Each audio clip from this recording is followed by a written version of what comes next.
heart pounding, drenched in sweat, You got this! and no excuses. These are the greatest workouts in America. We as humans are far more capable than we believe.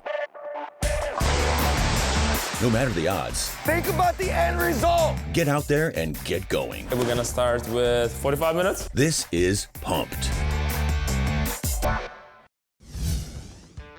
Make sure when you throw it, it's right in front of your face. Nice and strong. Hey, right on. Hi, this is Carl from New York Axe. I'm one of the owners. It's a digital axe throwing range where you're throwing real targets against real wood with projected images on the wall. Do standard targets. We have a variety of other games.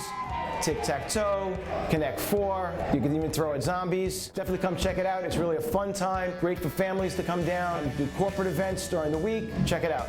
Anybody can do this. Like, I'm 5 foot and have no body strength, and I'm able to do it and get hit up a board. So I think anybody can do it. Straight ahead, hack it to the board. Woo!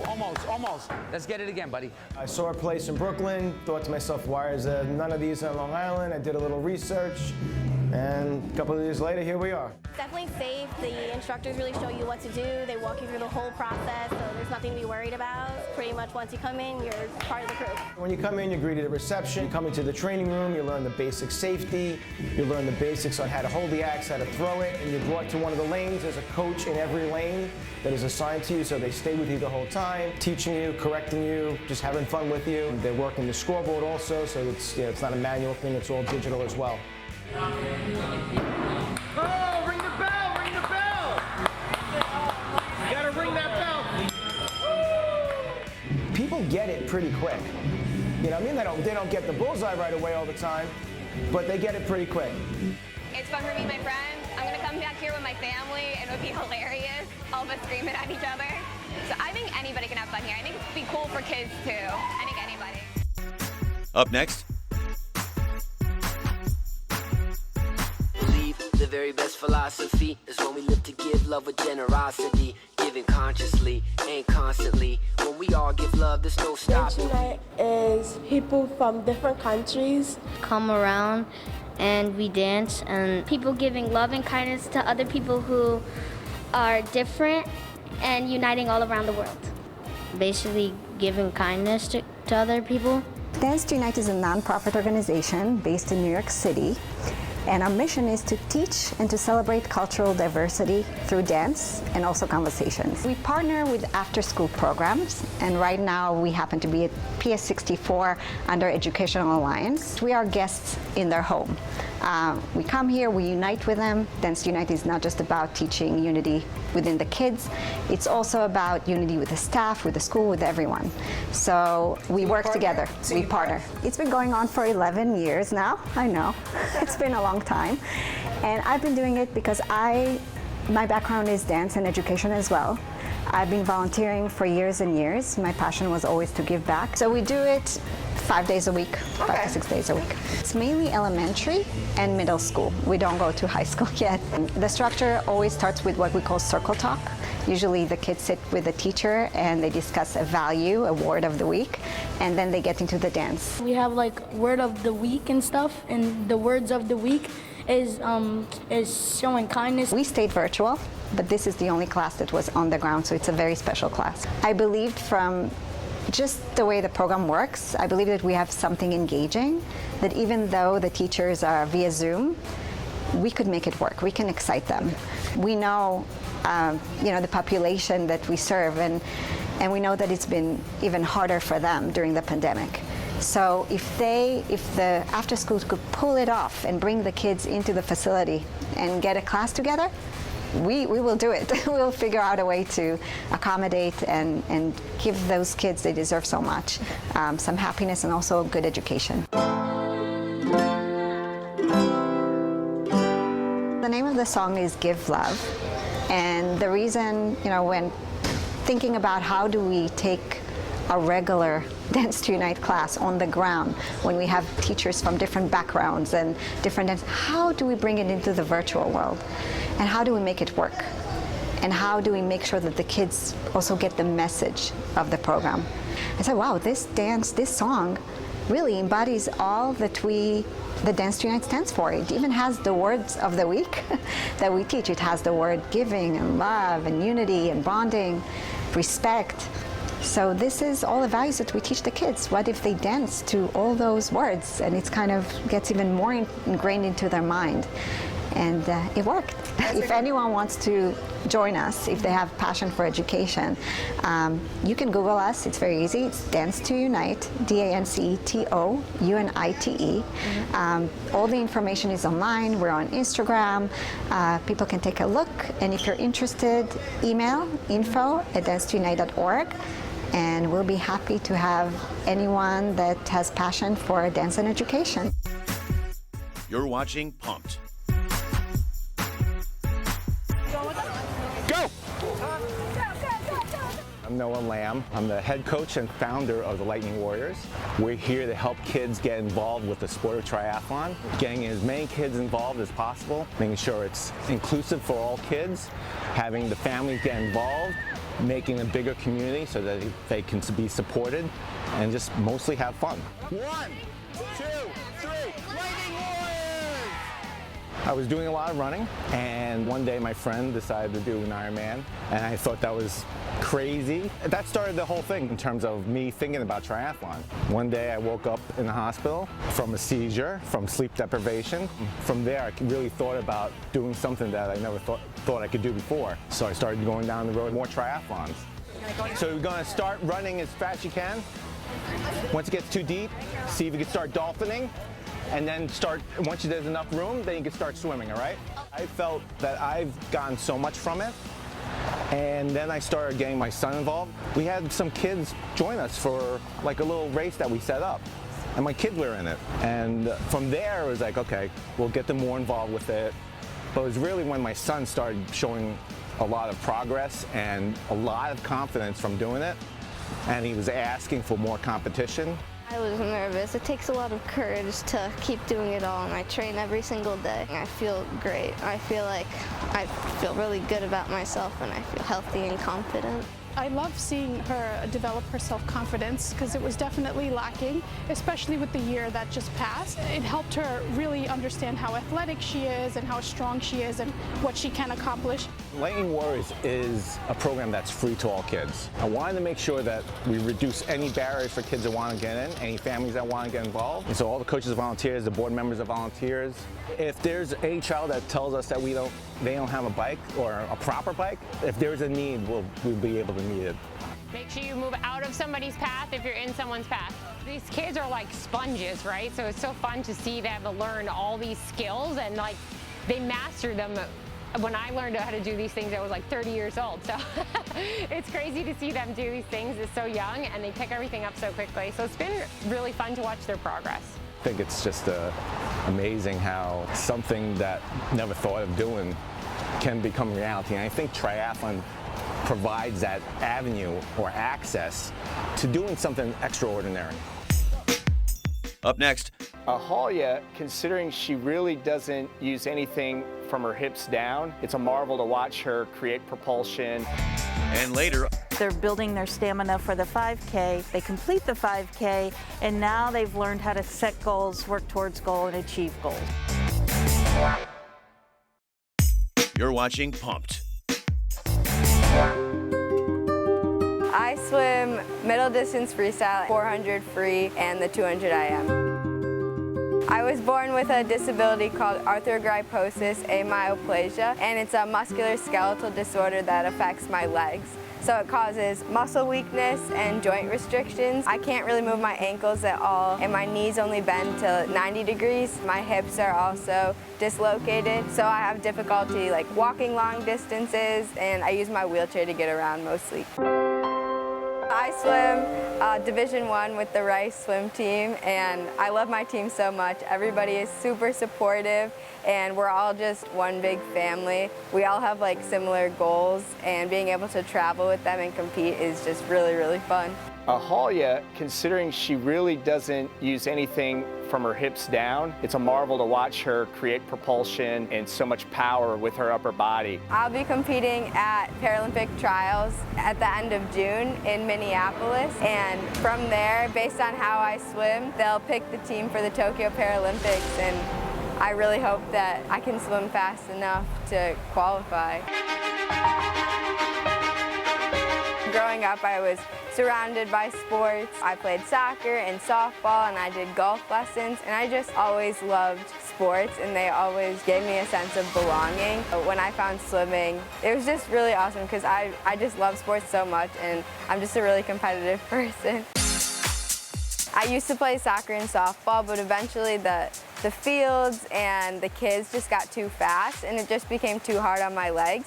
And so that's when I knew I had to give them up, but I didn't want to give up sports altogether. And so my neighbors recommended swimming. As soon as I tried swimming for the first time, I immediately fell in love. The water just felt like another home, and it gave me a freedom I hadn't really experienced before.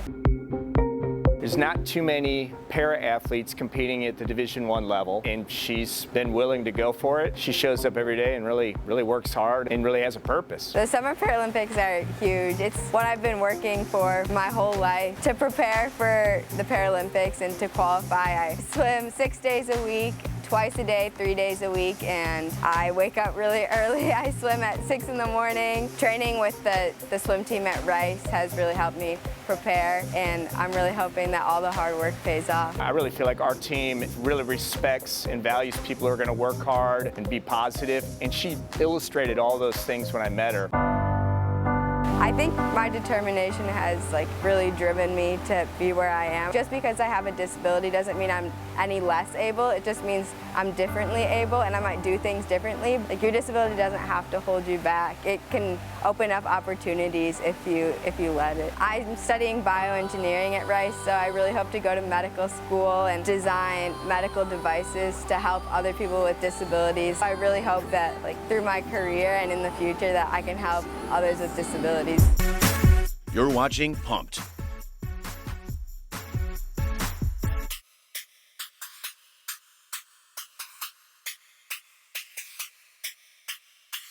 It's a great place where we come and we compete and we win trophies just for bragging rights to say that, we are the top face of the night. We are the top runway of the night. We are the top vulgar of the night. So that's pretty much what ballroom is.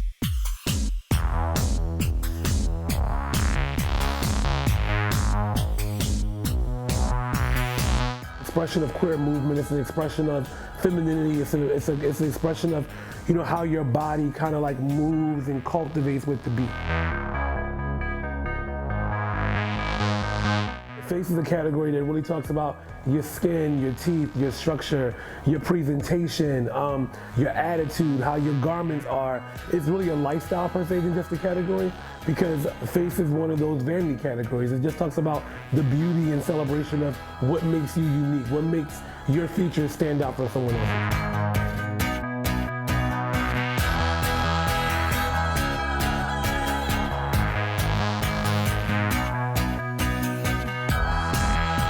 To be in a space that was created for us, by us, where we were celebrated for this uniqueness, it was like a light bulb went off in my head. At the house meeting was the first time that I ever was in a room where I felt safe, where I felt that my femininity was celebrated and not tolerated. And, I was around different lesbians and trans men and trans women and other gays that were like me but were different. So it was the first place that I could actually say I felt home. You just never know when you might want to wear this again.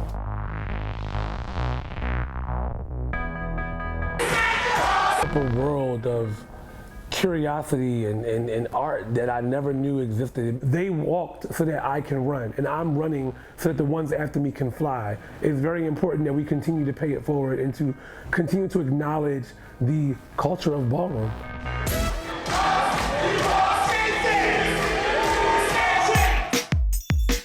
Later.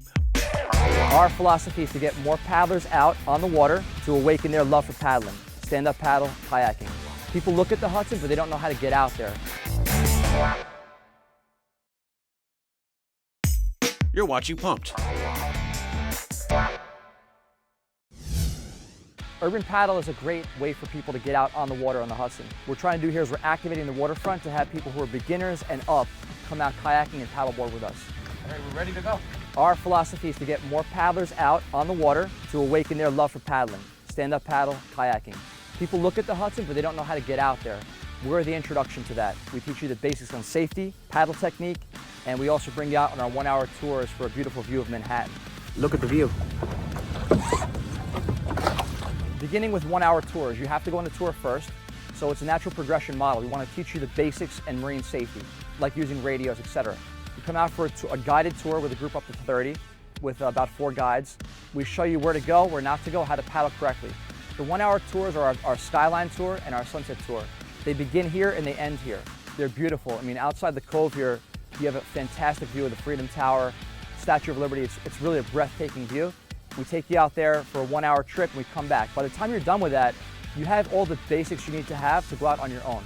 A lot of people come to us and they just want to launch from piers and go out in the Hudson. We've heard some stories about how people have had problems. We teach you how to avoid that. We have 1-hour Sunset tours. The Skyline tour is a great way to get into it. We also have our TikTok famous night LED tour. We go out at nighttime. We keep this very safe. We have a lot of questions about where we go. We don't go out in the open waters of the Hudson at nighttime, but we do comply with all the guidelines for lighting, and it makes for a fantastic protected tour. So we stay in the marina, we head out, but the views are fantastic. I mean, we really I can't say enough. It's breathtaking. It's one of the few places you could be looking at New York City and then have like a tranquil feeling of being out in the water and hearing the waves. It's like a nice little, it's a unique thing that I've never experienced anywhere else. Most people can't even tell you have an environment that looks like this down here. Probably looks like Florida, but we're in Jersey City right now. So I began the business years ago. I paddled the Hudson my whole life. It looks different when you're on the water, and it's like 5 times as nice because your perspective is lower. You're out there on the water, you're part of the environment as opposed to just being on a walkway or looking out of your window. But the reflection on New York is unreal. The sun sets in the west, so we have that reflection, and it just really makes for an amazing, amazing, amazing setting. Coming up. You can run at whatever pace you personally want to run. You can think of whatever thoughts you personally want to think, you know. And so I think running gives us the space to do that. You're watching Pumped. As a group, okay? Girls on the Run is an after-school program for girls 3rd through 8th grade. Super Girl Power! And what we do with a fun curriculum and running games is to teach the girls how to take care of themselves, be a good friend, be a good community member. My favorite lesson is Star Power because we get to learn about how other people can encourage me and how I can encourage myself. And at the end, we host a 5K for them. So in the process of the 10-week curriculum, they're building their stamina for the 5K. They complete the 5K, and now they've learned how to set goals, work towards goals, and achieve goals. I want to do tracks.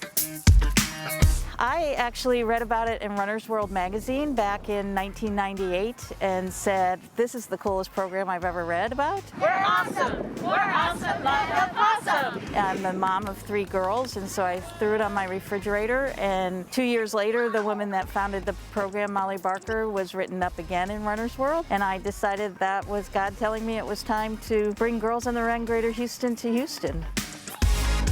I started running when I was 11 or 12 years old. I'm from the first girl after 5 boys, and I was able, that activity got me out of the house, and so I would just go for long runs, and I've been running ever since.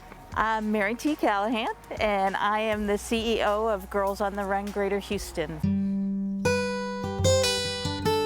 In 1972, when I started running, my mom would stand at the front door and say, oh no, you can't run, it's not good for your body, you're a girl, you shouldn't be sweating, those kind of things. And then Catherine Switzer runs a marathon in Boston, and all of a sudden the world's like, women can run. If we didn't have those women doing those incredible things, Girls on the Run wouldn't be here. So in 1998, the woman that founded the program was given the Golden Shoe Award, and when I read that, I thought it was a great program, and she got the Golden Shoe Award again in 2000. And so I went into the founding chapter and said, I'd really like to bring this to Houston, and they said great, and we went to a training, and that was in November of 2000, and in 2001 we started with our very first group of 6 girls. I guess the first group of girls would be 30 now. And so we hear from our alum and they tell us how Girls on the Run gave them the confidence to either do a STEM project or trying out for a sport or for the band when they weren't comfortable with doing that. But they got the confidence through this lessons we teach at Girls on the Run to attempt it. So that's success in my book. It gives them a confidence that they didn't have before. It teaches them how to be kinder to each other. One of the lessons we're doing today, it's called the Star Power lesson. And during the Star Power lesson, they do a visualization of what it means when they close their eyes, who they are and what their star power is like. And the visualization talks about even when you're feeling down or when you're feeling stressed, your star power is still there and you have the opportunity and the ability to bring it to the forefront. We have 2 seasons, a spring season and a fall season that both correlate with the school calendar. And non-COVID times, we also offer a summer camp called Camp Goater. I'm a coach for Girls on the Run Houston. Being able to be a part of this program and help the girls develop running as a healthy habit for them is really fun. And I hope that what they get here in the program, they continue to bring with them throughout life. In 2010, my husband gifted me with the opportunity to run on every continent over the next 10 years because of COVID and other family issues. We're past the 10-year span, but I have done 5 continents. The 2 that I have left are Australia and Asia. And so hopefully with the opening of the world come 2021, 22, first will be Asia, and I have a friend that's doing this with me, and she and I both want to finish in Australia. Almost there, and it's fun. The people you meet on running excursions are fabulous, fun, adventurous, very adventurous people. I wake up every day so excited to get to do what I get to do. Not only is it the program itself, and I love the program and to bring the program to girls, it also keeps me thinking all the time. You need to be positive, think positively. And so in addition to being philanthropic and bringing it to the masses, it also brings a lot to my life personally. When you run, you get to just be. You can run at whatever pace you personally want to run. You can think of whatever thoughts you personally want to think, you know. And so I think running gives us the space to do that. Have a favorite spot to get pumped? Tell us on social media.